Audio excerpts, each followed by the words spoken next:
Hi guys, welcome to my channel. Please like and subscribe for more videos. Isinisi ni Jenny si Gustavo na pinasa niya sa mga anak niya ang kamalasan at kasamaan.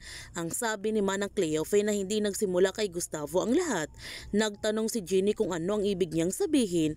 Sinabi na nga ni Manang Cleofe na nagsimula ang kasamaan kay Eduardo dahil ginasa siya nito nung dalaga pa siya at sa email ang naging bunga.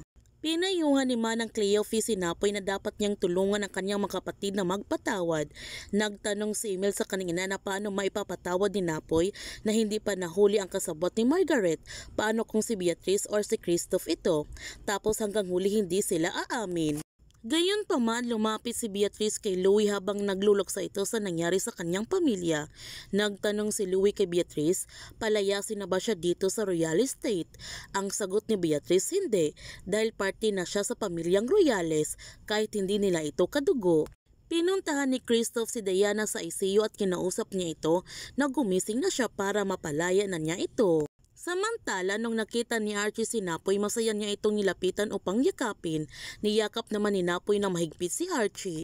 Nakita ni Christoph ang kanilang pagyayakapan at dito na nga isisiwalat ni Christoph kay Napoy ang katotohanan na hindi niya tunay na anak si Archie dahil siya ang tunay na ama nito.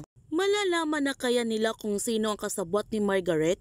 Yan ang ating abangan sa Royal Blood. Kung bago ka pa channel ko, don't forget to like, subscribe, ang click notification bell para palagi kang updated sa mga videos upload ko. Thank you for watching and God bless to everyone.